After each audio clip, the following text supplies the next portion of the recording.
In today's lecture, we are going to look at the statements in Java. What is a statement? See, Java statements are very similar to the statements of C and C++. So, a statement is an executable instruction to the compiler.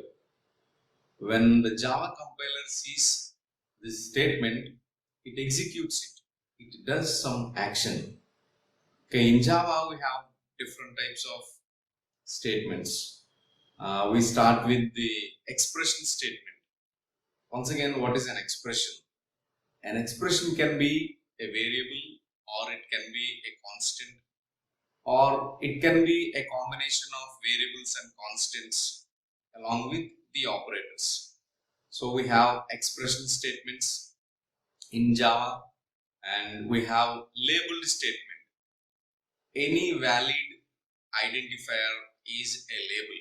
So we have label statements, then we have control statements. We can control the flow of execution in Java. So we'll be studying about different types of conditional statements like if condition, if else, and else if, switch statement, like that. And we're also going to study some loops in Java. These are all comes under control statements. Then we have some synchronized statements which will be useful in threads concept. And finally, we'll study some guarding statements which will help us in exception handling. Not only these, but there are some other statements like empty statement, which is also called as null statement, and others. We are going to see the Java statements. We start with the question, what is a statement in Java? In even going further, before going further, we should know what an expression is, because the definition of an expression is very important. Expression followed by a semicolon is a statement in Java. So here in this class, we are also going to see what an expression is, then various types of statements. Then what's a statement in Java? In Java, a statement is an instruction that tells the compiler what to do. See, it is an instruction to the compiler or an instruction to the computer and what to do. So in Java, we will tell this instruction. Now, for example, this is int age is equal to 18.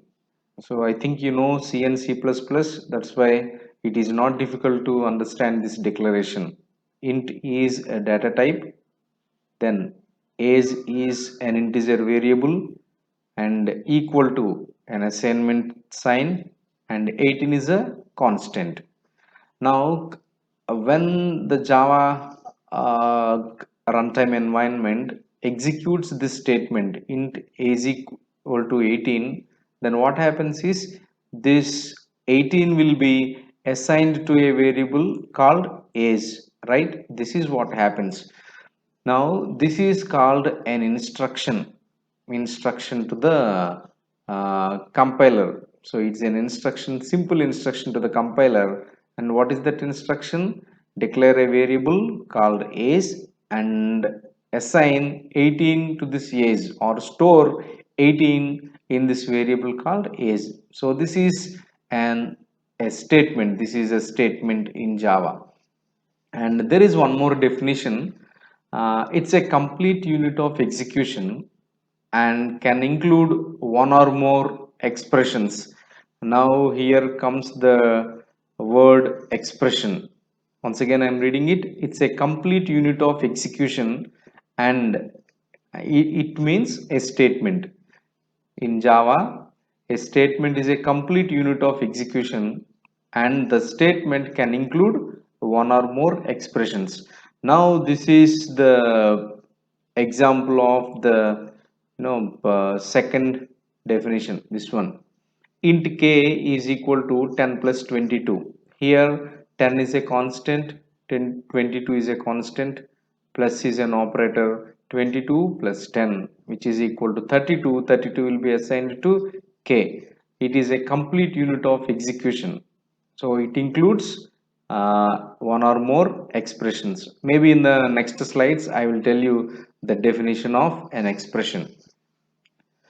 Third, another definition given to a statement is it's an executable combination of tokens which ends with a semicolon.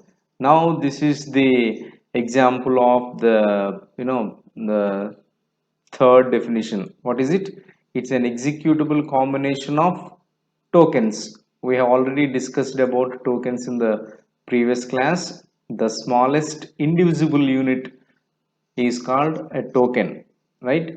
So here k is a token, 45 is a token, plus is also a token, right? Equal to is a token, j is a token. So these things we discussed in the previous class, tokens. So it's an executable combination of tokens. See, what about this statement? It is a combination of 1 2 3 4 5, 6 tokens, followed by this semicolon. We can say that 7 tokens, right? So it is a combination of tokens which ends with a semicolon. Now this is the semicolon. So in Java, what we can remember is every statement. So in Java, every statement ends with a semicolon. So this is a statement, right? Because it ends with a semicolon. This is also a statement. These three are three examples of statements, because all these statements, they end with a semicolon. Now, different types of statements in Java. We have different types of statements, Java statements. These are the five important classes or categories of statements we have. We start with expression statements. Just now I used this word expression. In the next slide I will show you the meaning of this expression.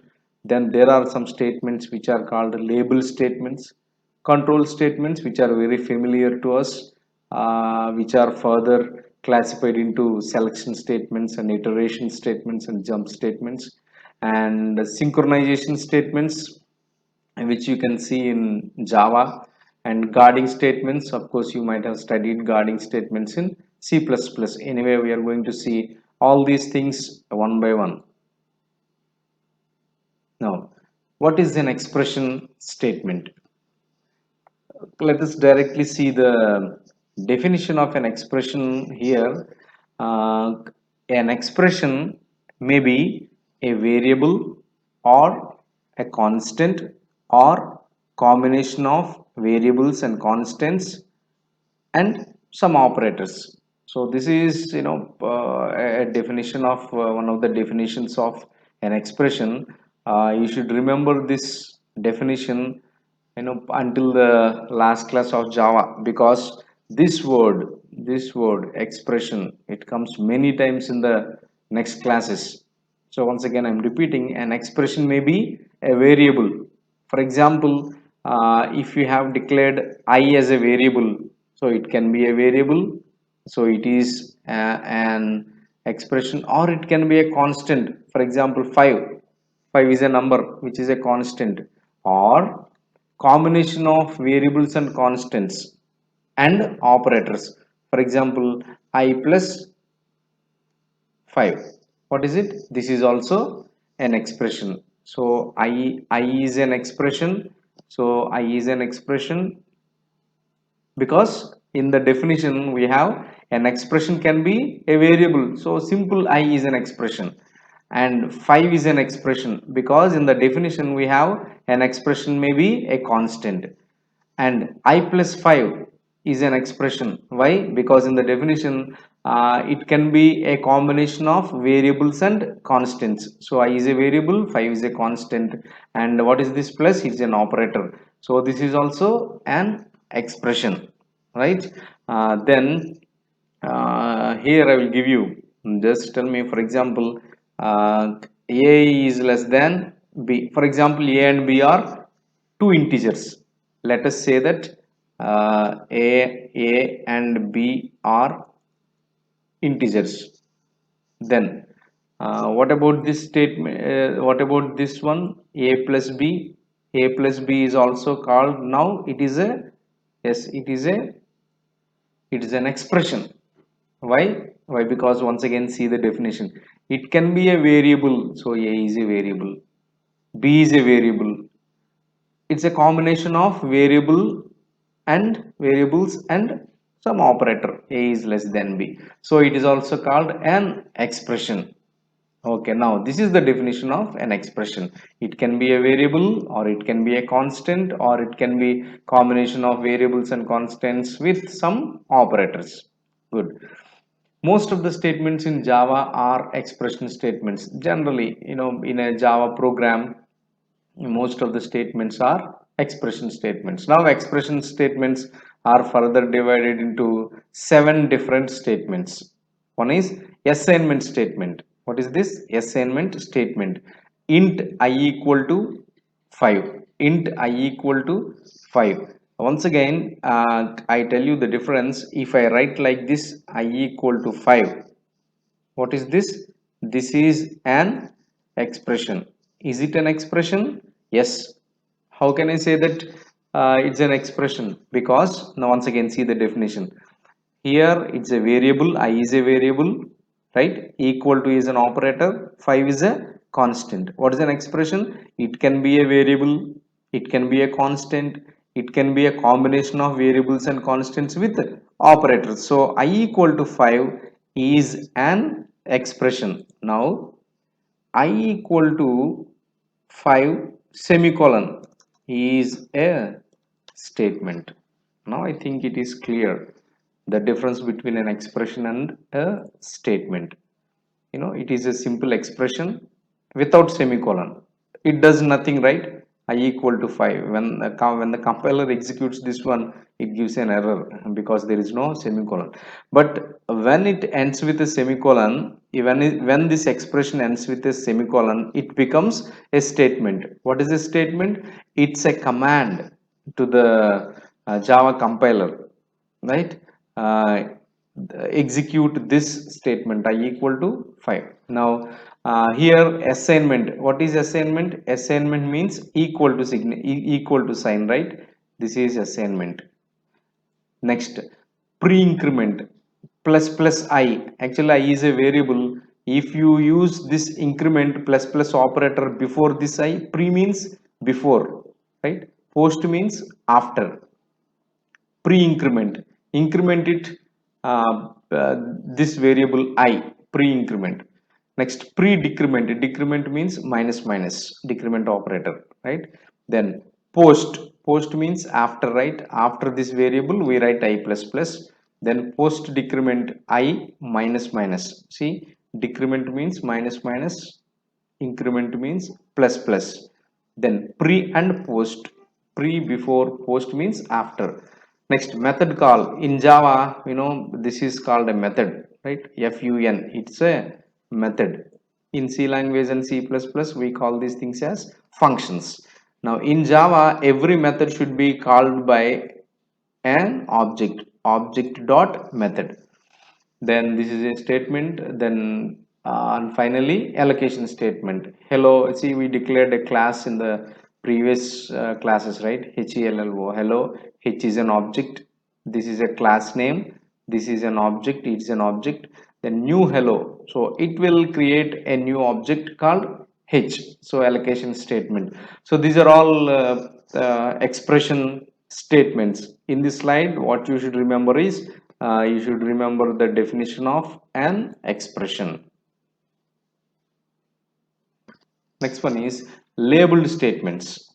Labeled statements. What's a label? A label is any valid Java identifier followed by a colon, not semicolon. It is a colon. Followed by a colon is called a label. So here I wrote one example. Para. You can give any name. You can give any identifier. Identifiers, Java tokens class, I told you clearly what an identifier is. If you do not know what an identifier is, please go through that class once again with the title Java tokens. Okay, then identifier which identifies something, right?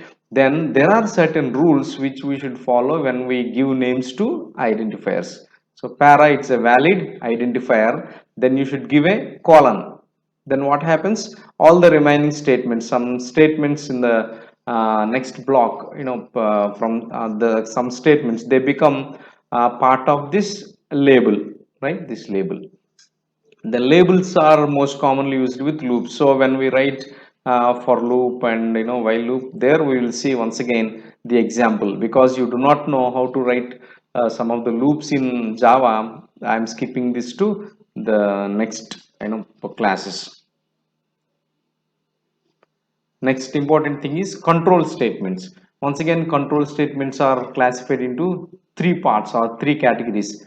Selection statements, if with else, else with if, or else if ladder. We call it as else if ladder, or if else if, both are same. Then switch statement, these are all selection statements.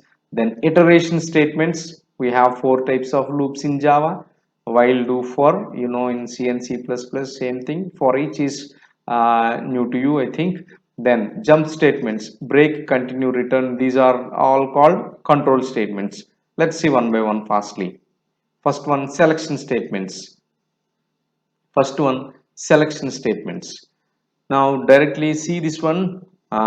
In Java, it is possible to control the flow of execution. Yes, in C and C++ also it is possible to control the flow of execution. Generally, flow is like this, right? From top to bottom, right?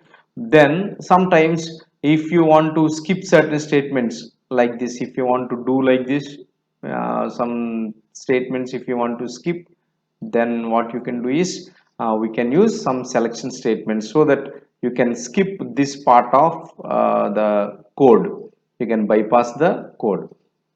Here, selection statements allow the program to take different paths of execution. For example, here we write a condition here. Then if this condition is true, the control goes like this. Okay, then if the condition is false, then the control goes like this. So we write different types of statements here. Here there may be one block, and here there may be some other block. If the condition is false, then it doesn't execute this blue block, it executes this red block. If the condition is true, it directly executes this blue block, it doesn't execute the red block. Anyway, we will be studying about if condition in the next classes. There once again we will study about this flow chart. Then if else, else if ladder, then switch statement, these are all comes under selection statements. Next, iteration statements. Here, iteration means repeated execution, repeated execution of a statement or a group of statements. Now, for example, here generally we write either while or do or for loop. So, such loops here we write.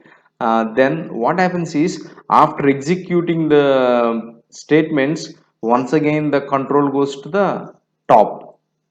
It once again executes like this, it executes all the statements. Then what happens? Once again the control goes to the top of the loop. So in this way, repeatedly it executes a block. Iteration statements allow the program to execute a statement or group of statements repeatedly. So this is what we call a repetition. So if you want to repeat executing a particular block of statements, then we can use iteration statements. And jump statements, sometimes we may want to jump a few statements, or jump from one place to one section to another section, like that. If you want to do, then we can use jump statements. Jump statements make the control jump from what, one point to another point or one section to another section of the program. We use a break. If you write break here, then it jumps after the loop and it goes to some other portion of the program. Similarly, continue and return, we'll be looking at these things when we write programs. Then after looking at those statements, we have a synchronization statement which is used in multi-threading. We have a special chapter called threads here.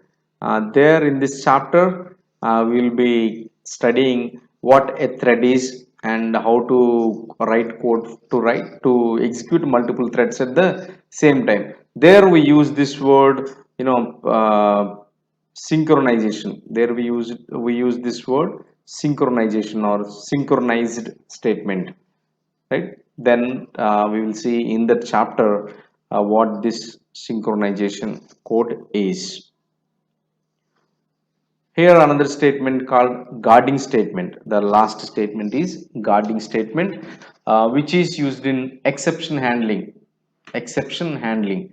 In this exception handling, we use try block, right? Try block, catch, and finally blocks.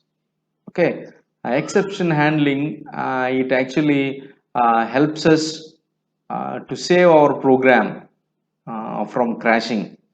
If we make any mistake, for example, divide by 0, which is not supposed to be done, right? If you actually do that one, divide by 0, then what happens is, this exception handling, it will catch that exception, and based on that exception, we will write some code. So it will be discussed in exception handling chapter. We have a separate chapter called exception handling. So those are the things about the statements in Java, various types of statements. And there are certain things which we generally come across when we talk about statements. So there are two important things here: simple statement and compound statement. Very easy to understand. What is a simple statement? A simple statement is an expression. Just see this one. Once again, we came across this word expression. What is an expression? It can be a variable, or it can be a constant, or it can be a combination of variables and constants with operators, right? Yes, a simple statement is an expression terminated by a semicolon. Here it is an expression I equal to 5 terminated by semicolon. When it is terminated by semicolon, it became a statement, which is a simple statement, one line statement. Now what is a compound statement? A compound statement means a block of statements. Very simple here, which we write these statements inside curly braces. This is a curly brace, this is a curly brace. Finally, there is a statement in Java which is called empty statement. What does it mean? Empty statement means just a semicolon. Just we put a semicolon and actually it does nothing. So no action. Simply we write a semicolon. Yes, sometimes it is needed. And this empty statement is also called as a null statement in Java. Okay, thank you.